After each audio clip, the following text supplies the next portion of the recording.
night air in eastern Nigeria can feel like warm breath, sweet with palm wine, smoke, and ripe fruit. Until it isn't. A crowd is pressing in, shoulder to shoulder, watching a priest kneel in the dirt beside a dying man who smells like the end of the world. The man's skin is split and wet, flies insisting on their share. Someone mutters, "Don't touch him." Someone else laughs nervously. The priest doesn't flinch. He takes off his own cloth, wipes the filth away, and leans so close you'd think he's about to be swallowed by the stench. Then, softly, almost cruelly calm, he whispers a prayer like he's speaking into a child's ear. And here's the punch. The people watching aren't horrified by the dying man. They're horrified by the priest, because in that moment, he looks like a man who has decided, deliberately, to live with nothing between himself and suffering. No gloves, no distance, no, not my problem. Just skin, breath, and a kind of love that disgusts you a little, because it makes you wonder what you've been calling love all along. His name was Michael Iwene Tansi, a priest ascetic, born in 1903, gone by 1964, and in Nigeria, people still say his story doesn't merely inspire, it accuses. And if you follow it to the end, you'll understand why he's honored there as blessed, and why his life still feels like a blade, pressed lightly, politely, against the conscience. He didn't arrive in the world with a halo. He arrived in a village where the earth was old, and the unseen felt close, where a child could grow up hearing two kinds of music, the hymn drifting from a small mission chapel, and the drumbeat calling people back to something older, deeper, and proud. In those years, belief wasn't a private hobby. It was identity, inheritance, protection. A family didn't just raise children, it raised a line. A village didn't just plant yams, it planted meaning. And the spiritual life, whether Christian or traditional, wasn't abstract philosophy. It was fear and gratitude braided together, the fear of sickness, of bad harvests, of curses and storms, and the gratitude when the year didn't break you. Michael, small, sharp-eyed, quiet in a way adults sometimes mistrust, grew up watching men speak with authority, not just chiefs and elders, but spiritual men, the ones people visited at night, the ones whose words made others lower their voices. And here's where the first shadow falls across his childhood. From early on, there were adults who looked at him and thought, this boy could belong to us. Not us, as in family. Us, as in the old ways. There are children who get noticed because they're loud. Michael got noticed because he could sit for a long time, staring at a flame, listening like the world had a secret he was trying to overhear. Because he didn't rush toward pleasure like other boys, didn't fight as much, didn't brag as much, didn't seem hungry for attention. In a village, that kind of temperament can be read two ways. A blessing or a threat. It didn't help that the Christians were there, too. Missionaries and catechists, teachers who carried books like weapons and sang hymns, like they were building a new future out of sound. They offered school, literacy, a new moral order. For some, it looked like rescue. For others, invasion dressed in kindness. And in that tension, between the old spiritual authority and the new, Michael's life began to take shape like a path forming under repeated footsteps. He was still young when he started showing up near the mission, drawn by something he couldn't explain. Not the foreignness of it, not the novelty, but the strange, steady insistence of Christian teaching, that the greatest man is not the one people fear, but the one who serves. That purity is not a public performance, but a private fire. That God is not one spirit among many bargaining for attention, but a father who asks for the whole heart. For a boy surrounded by systems of exchange, I give so I get, I sacrifice so I'm safe, that message lands like a stone in water. It ripples. It disturbs. It promises a different kind of strength. Michael started learning, listening, memorizing. And the more he did, the more it became clear this wasn't going to stay a harmless curiosity, because there was someone else watching him. A man with influence, older, confident, proud of tradition, proud of the fear he could stir with a look. Let's call him what a village might call him in whispers. The keeper. Not because he held keys to a literal door, but because he guarded a spiritual gate, one that had defined the community long before. Foreign hymns floated into the trees. The keeper had something Michael didn't: a following. People who needed him. People who praised him. People who would defend him because their own identity was tied to his authority. And the keeper didn't like the way the boy listened to Christian teaching. Not because Christianity was new things can be tolerated, but because Michael wasn't dabbling. He was leaning. Leaning is dangerous. Leaning becomes leaving. So the keeper did what threatened authorities often do. He smiled. He praised the boy's discipline. He hinted at a future. He made it sound like an honor, like destiny, like belonging. "You have a rare spirit," the keeper might have said. "Not everyone can bear what the unseen demands." It's a seductive contest, especially for a young person. Two futures, both speaking the language of importance, and Michael, here's the first twist, didn't respond with open rebellion. He responded with silence. Not weakness. Silence. Decision. Silence. Because somewhere inside him, something had already chosen. He kept going to the mission, kept learning, kept showing up. And in village life, showing up is a form of declaration. Soon, people began to talk, some with admiration, some with irritation, some with a worried frown that said, "If this boy crosses certain lines, trouble will follow him." And trouble did. Not thunder and lightning trouble. The smaller, uglier kind that ruins reputations and isolates people, whispers, accusations, side eyes at the market, sudden coldness. From neighbors who had once shared laughter easily. A boy who turns toward Christianity too strongly can be called ungrateful. He can be accused of abandoning his ancestors. He can be told, quietly but firmly, that he's severing himself from protection. And then comes the crueler tactic, to make him feel that if misfortune strikes, it's his fault. When someone's child falls sick, when crops suffer, when a sudden death shakes the village, people search for meaning like they're searching for a lost knife in tall grass. And they often settle on the most convenient explanation. Someone has offended the spirits. Michael, in that climate, became an easy target. All it takes is one incident, one fever, one accident, and a rumor can latch onto your name like a parasite. But this is where his nature, his odd, quiet hardness, begins to show. Instead of retreating, he became more consistent, more disciplined, less interested in defending himself with words. He focused on what the mission offered: education, formation, the slow construction of a soul. He trained as a teacher and catechist in those early years, teaching others the faith he was absorbing, standing in front of people, older than him, speaking about God with a seriousness that made some listeners uneasy. Because authority, when it's real, doesn't need to shout. And Michael had something that felt like real authority.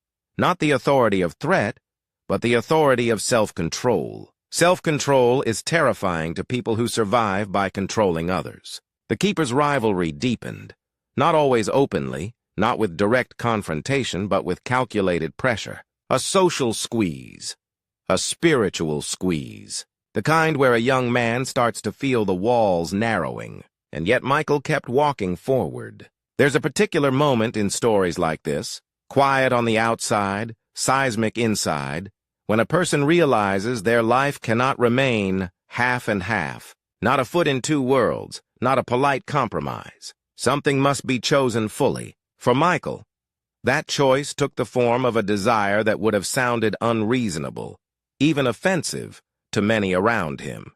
He wanted to be a priest, not a respectable man, not simply a teacher, a priest, meaning he would belong to God in a way that disrupted normal expectations. He would commit to celibacy, discipline, obedience. He would accept a life where people might praise him publicly while privately resenting his presence, because a priest, in a village, becomes a mirror, and people don't always like what they see in mirrors. When word of this desire spread, It didn't land as a neutral career plan. It landed as a provocation. For the Christians, it was proof that the mission was growing roots deeper than anyone expected. For the keeper and those aligned with him, it was a warning. The boy they thought might be absorbed into the old system was slipping away into a rival spiritual authority. And spiritual rivalry is never just about ideas. It's about allegiance. Who people trust when death knocks. Who they pay when fear rises. Who they obey when the unseen is mentioned in a whisper. Michael's path toward priesthood meant the village would one day have a local son standing at an altar, speaking with sacramental authority, baptizing, marrying, burying, redefining the sacred rhythms of life. That's not a small thing.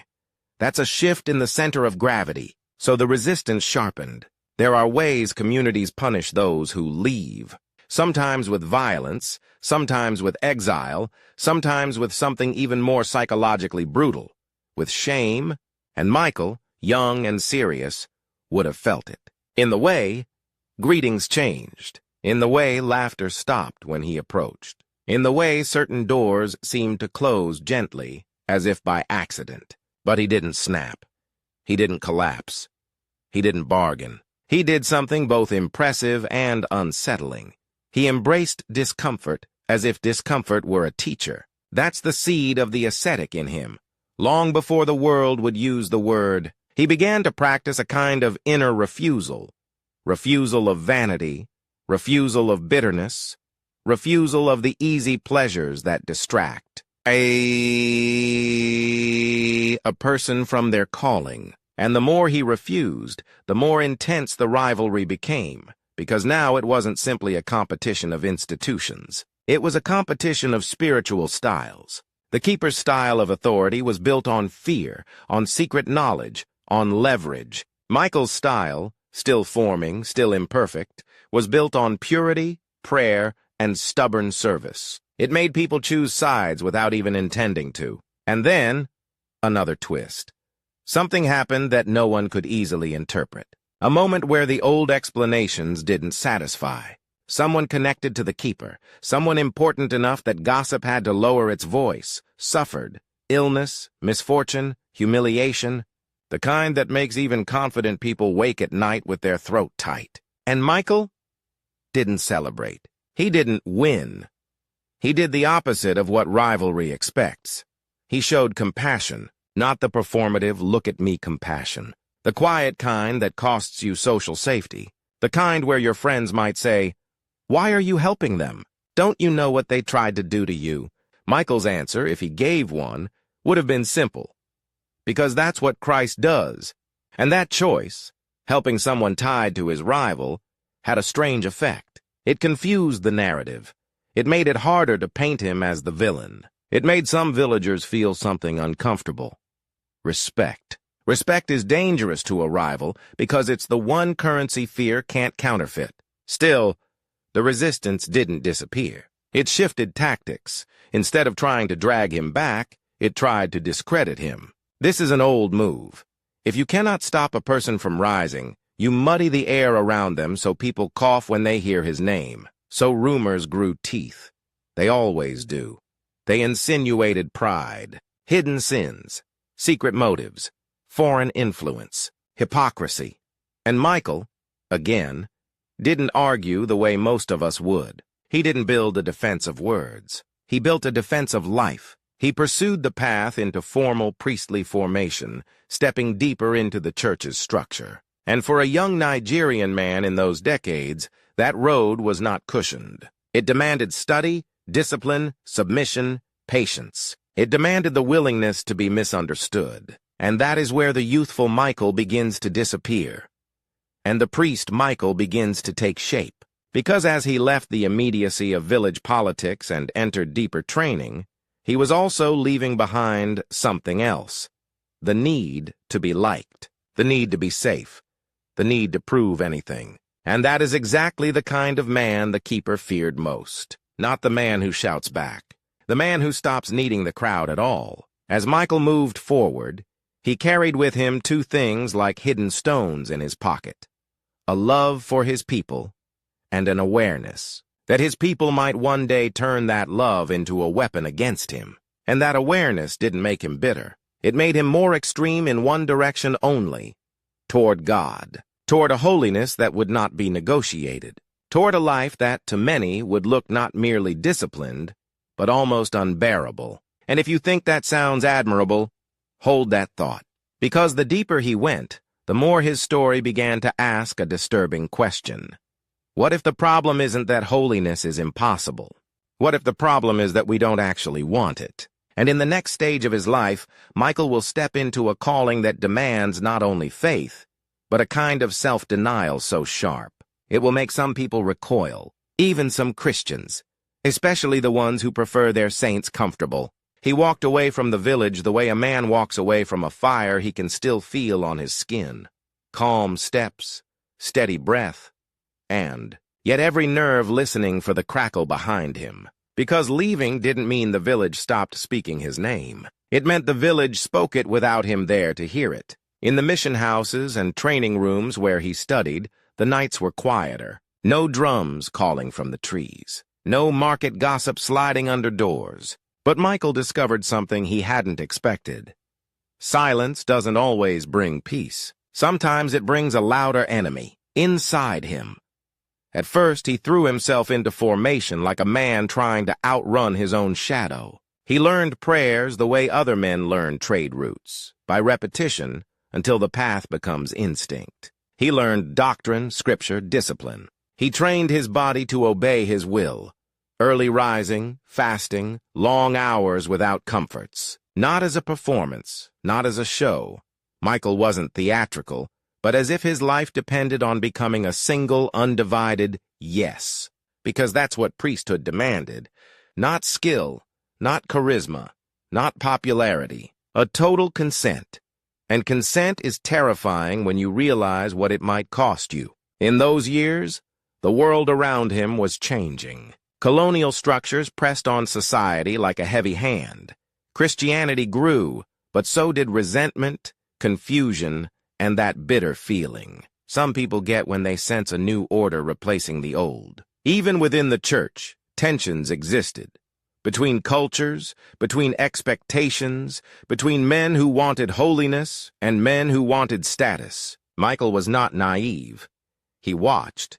He listened. And he noticed quickly that not everyone pursued priesthood for the same reason. There were men, bright, polished, ambitious, who loved the image of the collar more than the cross behind it. Men who could make speeches that lit up a room, who could shake hands like politicians, who could smile while measuring you. One of them became, in Michael's life, a different kind of rival. Not the village keeper with his spiritual gatekeeping, but a church-shaped competitor with sleek intentions. Let's call him Gabriel.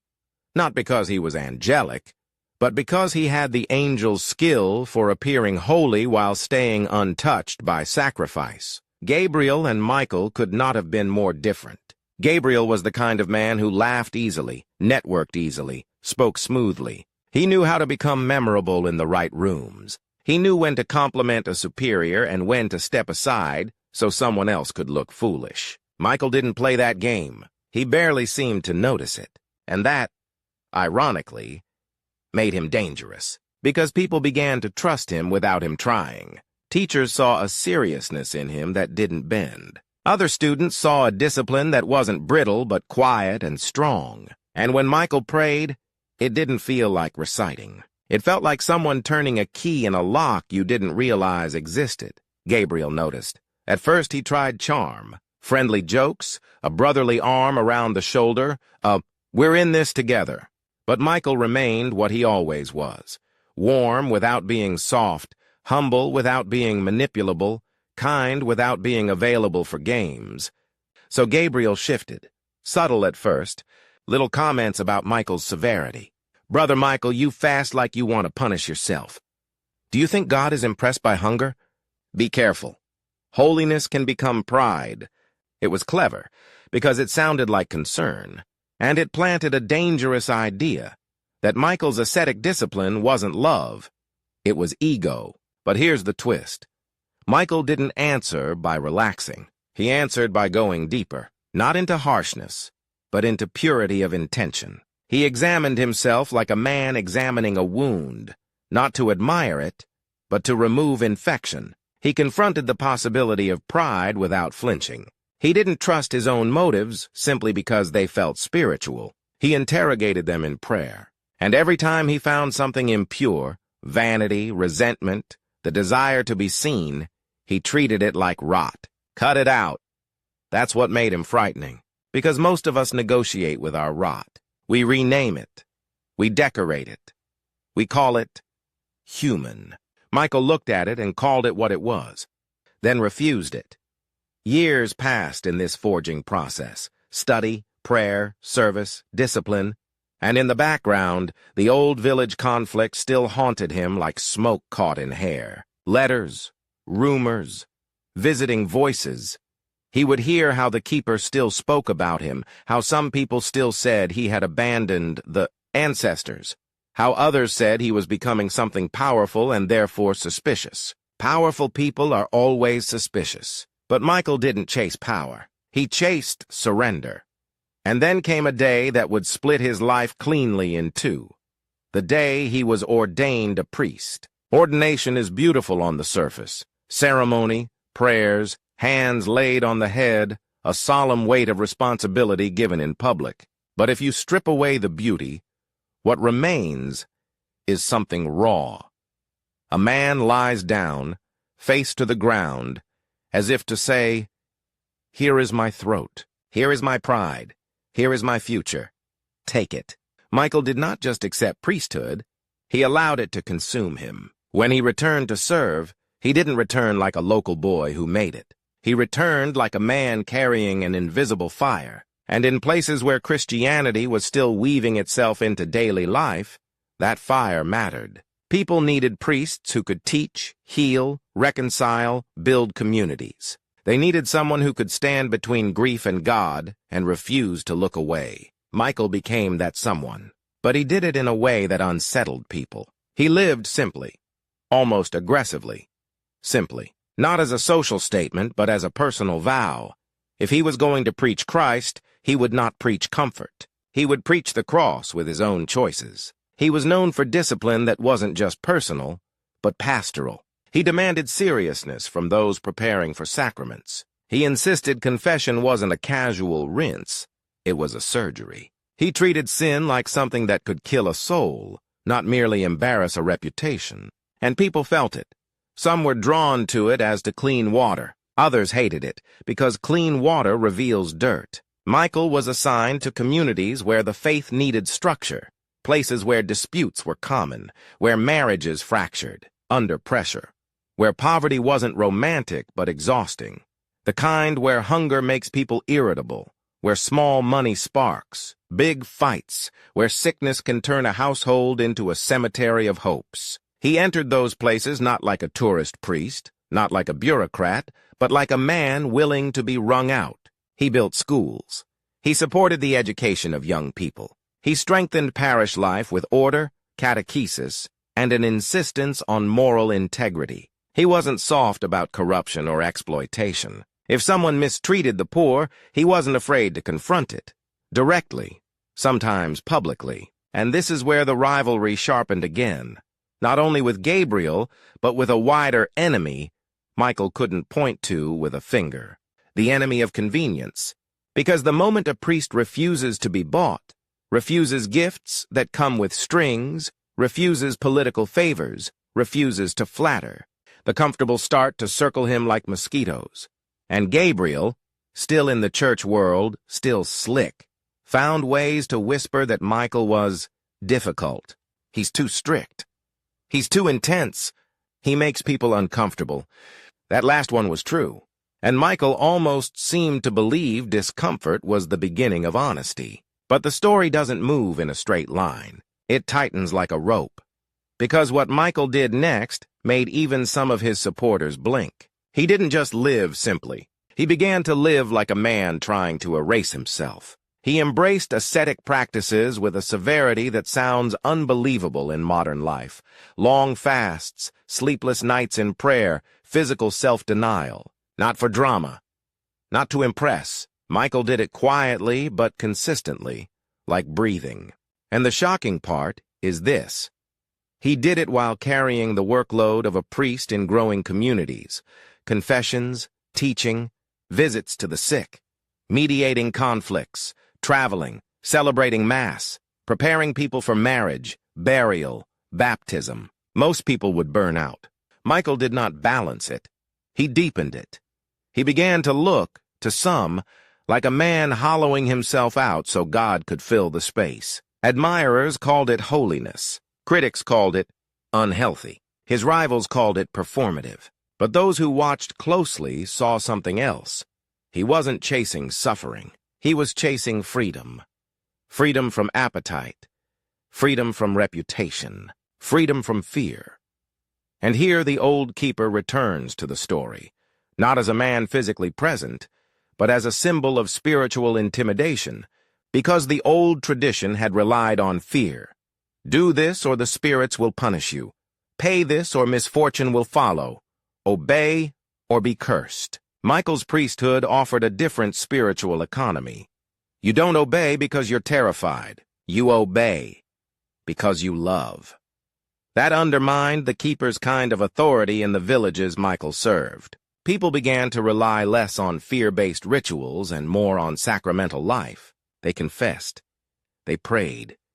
They sought counsel. They brought their wounds into the light. The keeper's system, whether embodied by a literal person back home or by a network of similar influences, started to weaken wherever Michael's ministry took hold. And systems that weaken don't simply fade, they strike. Not always with obvious attacks, but with spiritual sabotage, discouragement, temptation, scandal, division. Michael faced these in human form. There were attempts to discredit him, claims that he was too harsh, that he was not truly Nigerian in spirit because he followed church discipline too faithfully, that he despised local culture. But the people closest to him knew he didn't despise his people. He feared the lies that enslaved them. He wanted a faith that could survive modernity without becoming a costume. That's why he was so hard on himself. He believed compromise starts inside first, where no one sees it. And then came a moment that could have broken him. A crisis of misunderstanding. One of those situations where you can do everything from a pure heart and still be accused, still be twisted into a villain. A situation involving discipline in the community, correction of moral behavior, confrontation with someone influential, something that made enemies in places where enemies can make your life miserable. A storm of voices. Who does he think he is? He's humiliating us. He's too rigid. He thinks he's a saint. And in the middle of that storm, Gabriel saw his chance. If Michael fell, Gabriel would rise. Not necessarily by pushing him off a cliff, too obvious. By standing nearby, offering reasonable alternatives, making himself look like the gentle modern solution compared to Michael's severe integrity. Gabriel's strategy was simple. Make Michael look like a fanatic, and for a moment it worked. Some people distanced themselves. Some superiors questioned Michael's approach. Some parishioners became cold. The air around him filled with that particular poison. Suspicion wearing religious language. It's one of the most disgusting forms of conflict because it uses God talk as a weapon. And it would have been easy, so easy, for Michael to fight back with human tools. Alliances, counter-rumors, self-defense, emotional appeals. Instead, he did something that feels almost alien. He withdrew inward, not in bitterness, but in prayer. He let the accusations hit him like rain and refused to become mud. He kept serving, kept visiting the sick, kept celebrating Mass, kept teaching, kept fasting. And slowly, people began to notice something impossible to fake.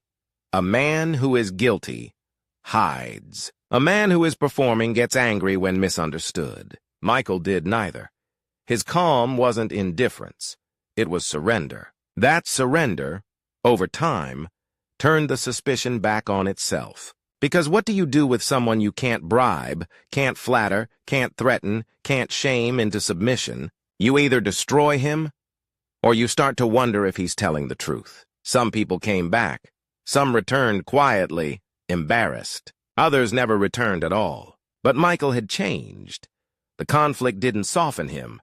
It sharpened him, and that sharpening produced a new desire that would seem, to an outside observer, like madness. He began to feel drawn not only to priesthood, but to something even more austere, a life of monastic discipline, a life where the world's noise is cut away, where obedience becomes absolute, where prayer becomes the architecture of time itself. It wasn't escapism.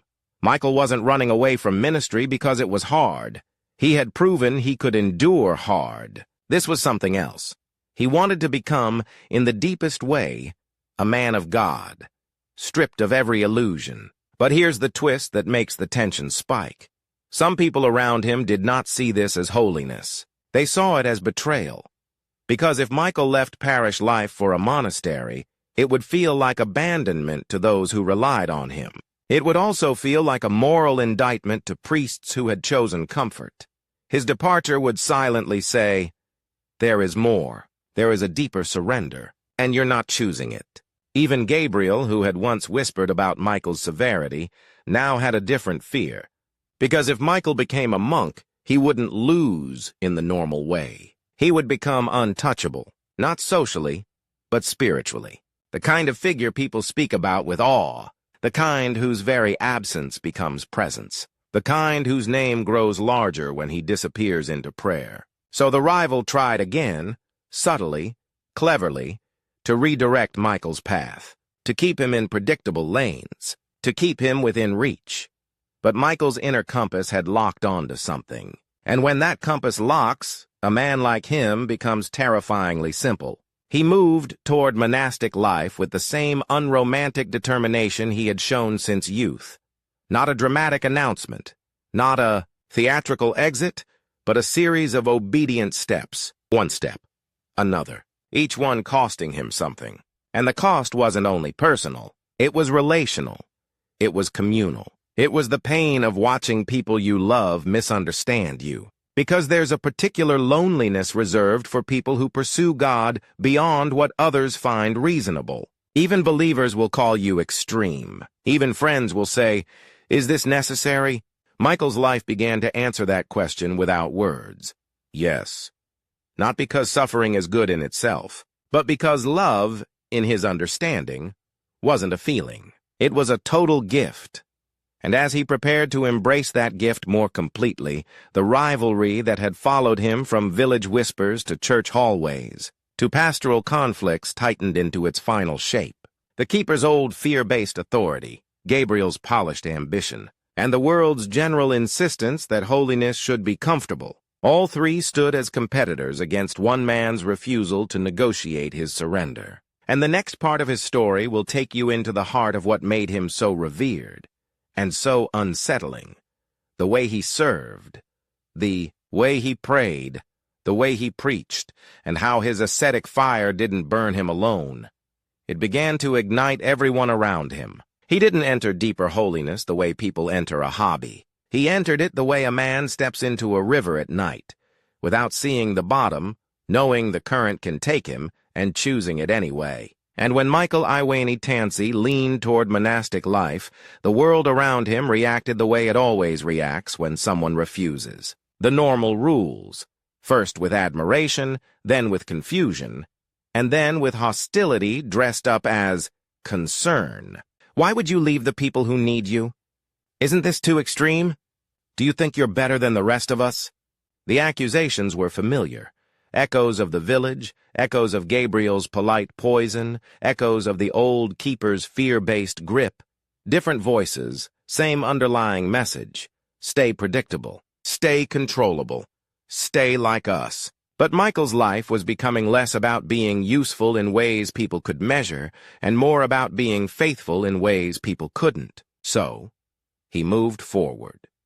He sought a stricter life, one where prayer was not an ornament on the day, but the skeleton holding the day upright. A life where silence wasn't emptiness, but a furnace. A life where obedience was not humiliation, but a cutting away of self. When he finally made his way into the monastic path, becoming known as a monk priest, Something in him settled, not comfort, not ease, clarity. And then the real shock began. Because Michael did not become a monk who disappeared from humanity. He became a monk who returned to humanity with sharper compassion. His ministry, whether in parish settings, monastic influence, spiritual guidance, or the wider church, became marked by a particular intensity that people could feel even before he spoke. The kind of intensity that makes a room go quiet, not because everyone is intimidated, but because everyone senses something is at stake. He preached like a man who believed eternity was not metaphor. He celebrated Mass like a man who believed heaven was not far away, just veiled. And his asceticism, fasting, long prayer, refusal of indulgence, stopped being merely a personal devotion and became a public contradiction. Here was a man in a changing Nigeria, where ambition and survival were both real forces, living as if the most valuable thing in the world was invisible. That's when people began to treat him differently, not just as Father Tansi, but as someone dangerous to lukewarmness, because he had a way of making the comfortable feel naked, and he did it without insults, without theatrics, without rage, just by being consistent. If you wanted an image, think of a clean blade, not waving, not threatening, simply present. You look at it and suddenly you're aware of every dirty thing on your hands. That's what it felt like to be near him. And that, inevitably, produced a split among people who encountered him. Some became hungry for holiness. Some became furious. Those who became hungry came to him with burdens they had never dared to name aloud. Men haunted by secret violence in their homes. Women crushed by betrayal and exhaustion. Young people caught between desire and fear. Elders who had made compromises they could no longer justify. They came to him not because he was soft. They came because they trusted that he would not lie to them. And Michael, to their surprise, wasn't merely strict. He was tender in the way a surgeon is tender. Precise, unsentimental, determined to heal even if it hurts. He would listen longer than people expected. And then he would speak with a clarity that could feel like being struck. Stop feeding the sin you hate. Make restitution. Pray when you don't feel like it. Forgive, not because they deserve it, but because you can't carry poison in your spirit and call it peace. He didn't say these things like slogans. He said them like a man who had tested them in his own flesh. And his own flesh began to show the cost. Asceticism is romantic until you see what it does to a body, until you see how the eyes sink slightly, how the cheeks hollow, how the hands look older than their years, how the energy is both fierce and fragile, like a lamp burning too cleanly, too steadily, consuming its own oil. There were times people looked at him and felt a strange discomfort, almost the same disgust the crowd felt in that opening scene with the dying man. Not disgust at him as a person, but disgust at what he revealed. Because when you see someone deny themselves so completely, it confronts the part of you that constantly negotiates with pleasure. It makes excuses look childish. It makes "I'm too busy" sound like a joke. And this is where the rivalry escalated into something more direct. Gabriel, still influential, still polished, began to position himself as the reasonable priest, the modern priest, the one who could keep things balanced. He would speak about mercy with a smile that made people feel safe. He would downplay the sharp edges of moral demand. He would quietly cultivate allies who preferred a church that blesses without challenging. He didn't need to attack Michael openly. He only had to create an atmosphere where Michael's kind of holiness felt embarrassing, fanatical, old-fashioned, extreme.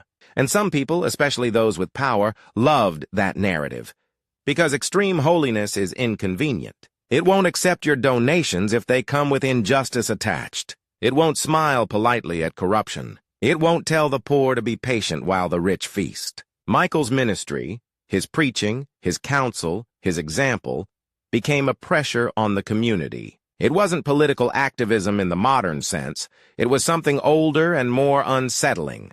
A demand that faith must touch money, sex, power, honesty, family life, and mercy. A demand that God isn't an idea, God is a claim. and claims provoke resistance. In one community, a man who controlled local resources, someone used to being honored, was confronted by Michael for exploiting others. Michael didn't humiliate him for sport. He called him to repentance. But powerful men don't like being called to repentance, because repentance requires them to admit they're not the center of the world. So the man became an enemy, not with a machete, not with a loud threat, but with quiet influence, turning others, spreading doubt, starving projects of support. And then, like fire jumping from one roof to another, the hostility spread. Michael began to feel the squeeze again, like in his youth, except now the stakes were higher. Now he wasn't just a young man choosing Christianity. He was a priest-monk whose life threatened entire systems of comfort. And into that squeeze came a new twist, one that would test him. People started to treat him like a miracle machine. It's a strange paradox. The more a holy person refuses fame, the more others want to use them. They came asking for blessings like spells. They came asking for prayers like transactions. They came wanting quick solutions. Father, pray so my child stops coughing. Father, pray so my husband returns. Father, pray so my business succeeds. Michael would pray. He wasn't cynical, but he would also disappoint them, because he wouldn't turn God into a vending machine. He would ask hard questions. Are you reconciled with your neighbor? Are you honest in your dealings? Do you forgive your enemy? And some people hated that, because they wanted supernatural results without moral conversion. They wanted heaven's power without heaven's purity. That tension between authentic faith and spiritual consumerism became one of Michael's greatest pastoral battles. He was battling not only rivals like Gabriel, not only remnants of the keeper's fear-based worldview, but also a subtler enemy, a Christianity that looks religious but is still transactional. And Michael fought it the only way he knew, by refusing to compromise. That refusal began to draw certain people deeper. Young men, especially, started to look at him with a mixture of awe and terror. Awe, because he lived with purpose. Terror, because if you follow a man like that, you can't stay half-hearted. Some of them began to consider priesthood and religious life themselves. And that was another blow to rivals who wanted the church to be a comfortable ladder for status. Michael was forming men who wanted holiness, not applause. Gabriel could not stand that. So he struck where it hurts most. He tried to poison Michael's influence over future priests. He suggested that Michael's asceticism was unhealthy, that it could lead young men to burnout, that it wasn't balanced, that it was too harsh for modern times. Again, clever. It sounded pastoral. It sounded protective. But underneath it was control. Because if you discredit the model, you protect the mediocre. Michael's response wasn't a debate. It was fidelity. He continued guiding souls with discipline and love. He continued living simply. He continued praying with a focus that made others uncomfortable. And then something happened that no rival could fully predict. Michael began to suffer in ways that exposed the limits of ascetic strength. Not moral suffering, physical suffering. The body, no matter how disciplined, has its own laws, and the human heart, no matter how surrendered, still bleeds. As his work continued, the strain accumulated. Years of fasting, long nights, endless pastoral demands. His health started to weaken. It wasn't dramatic at first. It was subtle. Tiredness that lingered. Illnesses that took longer to fade. A body that didn't rebound like it used to. People close to him noticed. Some begged him to rest. Some begged him to eat more. Some begged him to be reasonable. And that's when the story takes a dark, compelling turn. Michael's suffering became another battleground for interpretation.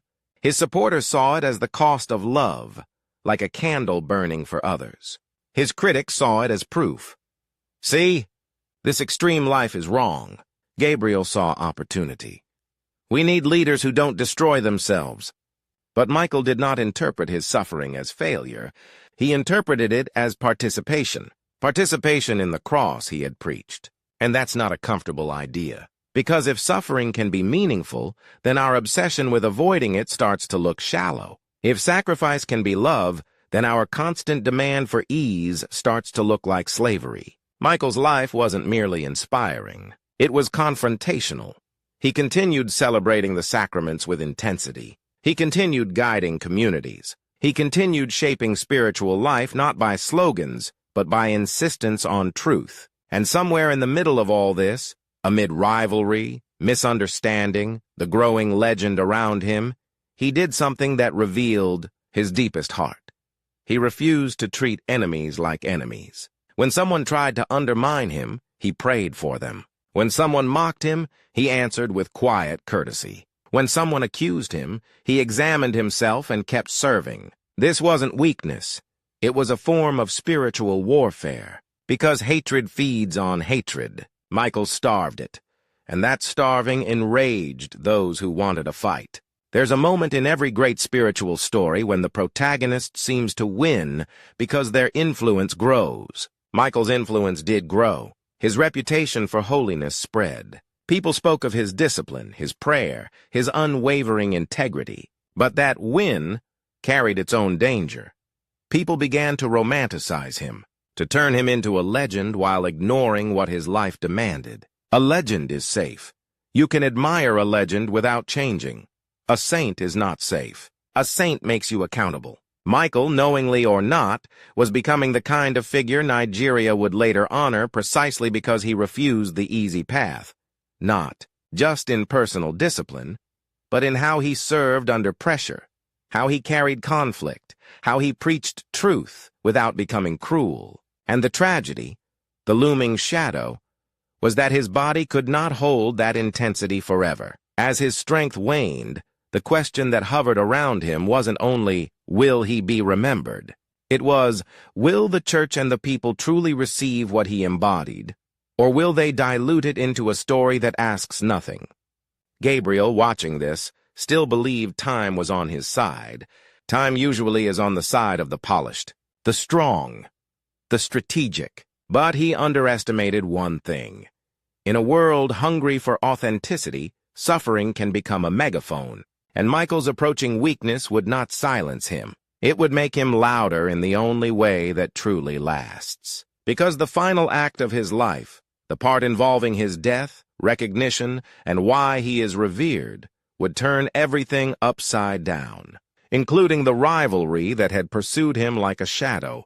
The very thing that seemed like defeat would become the reason people would not stop speaking his name. By the time his body began to fail in earnest, Michael Iwene Tansi had already done something irreversible.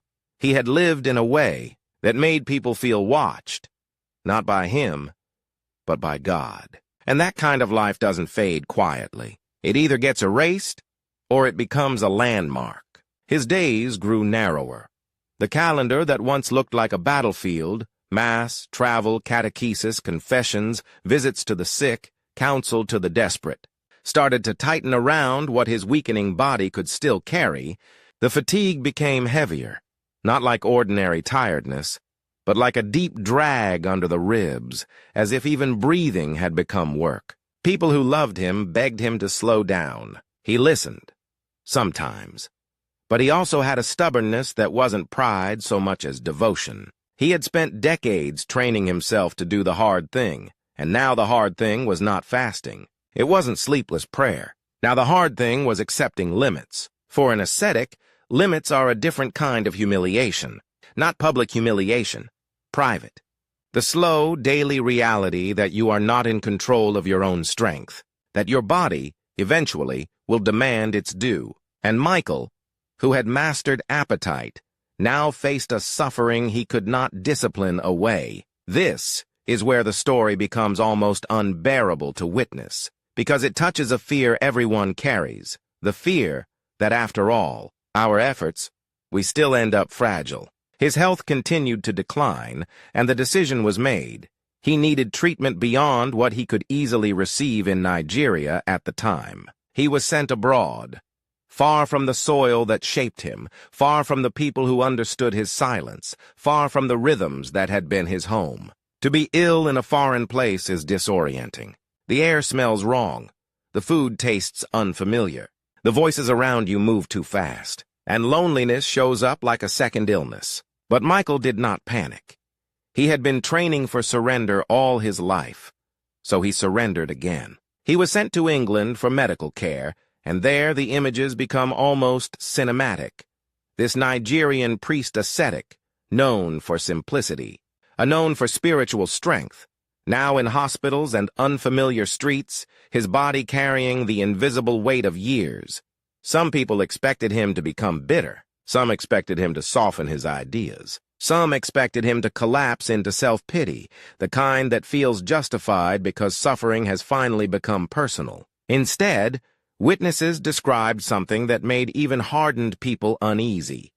He remained calm, not fine, not cheerful. Calm. The calm of a man who had already given his life away, and therefore didn't feel robbed when pain came to collect. This is also where the rivalry, the one with Gabriel, the old keeper, and the whole system of comfortable religion, took its final form. Because sickness creates a story, and everyone fights to control that story. Gabriel's camp, if we imagine it honestly, would frame Michael's decline as a warning. This is what happens when you push too far. This is why balance matters. This is why we must not encourage extreme asceticism.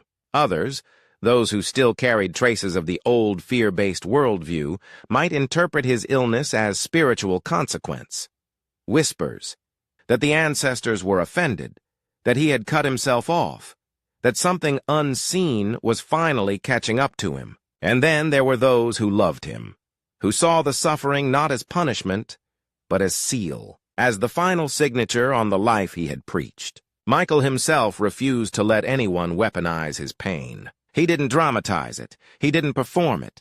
He bore it. And in that bearing, the story began to shift. Because a man can be accused of pride when he is strong. People assume his discipline is a strategy to win admiration. But when that same man becomes weak, weak in the most humiliating ordinary sense, and he remains the same inside, then the accusations begin to die. Not all at once, but like insects in winter, gradually, quietly, inevitably. In England, far from home, Michael continued to live as a monk even when his body was limiting him. Prayer was still the center. Simplicity was still the rule. And the people caring for him, doctors, nurses, clergy, encountered something they didn't expect. A holiness that wasn't exotic, wasn't. It loud, wasn't sentimental, just steady.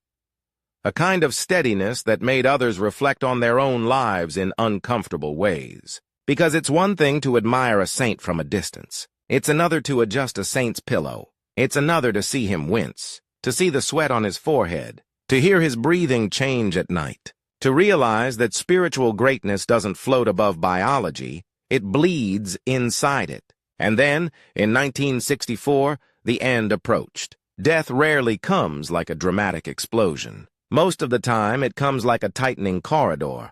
Less strength, fewer words, more silence. Michael entered that corridor without theatrics, but to those around him, it felt like something enormous was happening quietly. Not because he was famous in the way modern celebrities are famous, but because his presence had become a kind of moral gravity. When he was in a room, people found themselves lying less, gossiping less, taking God more seriously, now that gravity was about to vanish. Or so they thought. The day he died, 1964, there was no earthly triumph scene, no victory parade, just a body finally admitting it had reached its limit. And yet something happened immediately after, the kind of thing you can't manufacture. People started talking. Not, "Oh, he was a good man," not polite memorial talk. A different tone. The tone people use when they've witnessed something that scares them a little. Because a truly holy life does not only comfort, it also threatens. It threatens the illusion that we can't help it. It threatens the excuse that goodness is impossible. It threatens the idea that faith is merely cultural decoration. After his death, devotion to him grew in Nigeria, not like a marketing campaign, but like a rumor that refuses to die because it's too compelling. People remembered the way he refused gifts that smelled like corruption, the way he cared for the poor without using them as props, the way he demanded truth in confession and then carried penitents gently toward mercy, the way he seemed to love God not as an identity label, but as a consuming reality. They remembered that he had enemies and refused to become an enemy back. They remembered his discipline, not as self-hatred but as love sharpened into action. And then came the reports. Stories of favors received through his intercession, of prayers answered, of lives turning around after people begged for his help. When such stories spread, they do what they always do. They gather momentum. They attract skeptics. They force the wider church to pay attention. Because here is the uncomfortable thing. Local veneration cannot be stopped by official silence. When a people recognize holiness, they carry it like a torch until authorities either acknowledge it or look ridiculous trying to ignore it. The process of recognition moved slowly, as such things do. Investigations, testimonies, scrutiny of life and virtue. But the devotion didn't wait. In villages and cities, his name became a kind of shorthand for uncompromising faith. And in Nigeria, where Christianity is vibrant and public, where faith is woven into social life, that matters. People don't just want inspirational stories. They want patrons, intercessors, examples they can point to and say, "This is ours. This grew from our soil." Michael was exactly that. An indigenous son of Nigeria whose holiness wasn't imported. It was forged inside Nigerian reality, inside tension between traditions, inside poverty, inside social rivalry, inside the temptation to compromise. That's one reason he is honored there, because his life proves that sanctity is not a foreign costume. It can be Nigerian. It can be local. It can speak with the accent of the people. And then came the official moment that placed a formal seal on what many already believed. He was declared blessed, recognized by the church as a model of heroic virtue and someone whose intercession is associated with miracles. But here's the twist most people miss. And it's the twist that makes his story still dynamic today. Being declared blessed did not make him safer. It made him more dangerous. Because now, his life is not merely a legend whispered in markets or remembered by elders. It is a public challenge. His story confronts Nigeria, and anyone who hears it, with questions that cut through excuses. What do you do when faith costs you social approval? What do you do when your culture pulls you one way and your conscience pulls you another? What do you do when power wants to use religion as decoration instead of conversion? What do you do when rivals try to make you small? Michael's life answers, you keep walking forward anyway. And then, one last reversal. The rivalry that once haunted him began to collapse in the only way rivalries ever truly collapse, by becoming irrelevant. Gabriel-like ambition fades when the ambitious man dies. It leaves behind maybe a title, maybe a building, maybe a memory. The keeper's fear-based authority fades when people stop being afraid. But Michael's influence? It doesn't depend on him being alive to manage it. It doesn't depend on charm. It doesn't depend on strategy. It depends on one thing, authenticity. And authenticity is a seed. It reproduces itself. That is why he is honored in Nigeria, because his holiness didn't float above life. It entered life's dirt and refused to be contaminated. Because he embodied a kind of Christianity that doesn't merely sing, it bleeds. And because in a nation where faith is vibrant, where spiritual battles are not theoretical, a man like Michael becomes a reference point. Not just a good priest, but a spiritual ancestor in the best sense. Someone who shows the path is real. Even the disgusting part of the story, the part that made people recoil in the beginning, the image of touching the untouchable, of kneeling close to decay, becomes the final proof of his credibility. He didn't love from a distance. He loved up close.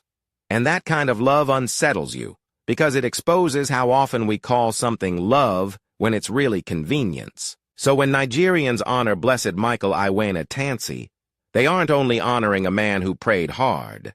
They're honoring a man who made holiness look possible, and therefore made compromise look like a choice. And that's why his story doesn't end with his death in 1964. It keeps moving. Through prayers whispered in homes, through young people considering priesthood and religious life, through communities, refusing corruption, through ordinary people trying in small ways to become less divided inside. Because the real legacy of an ascetic priest isn't that he suffered. It's that he proved suffering can become love, and love can become fire. A fire that spreads without shouting, a fire that warms and burns.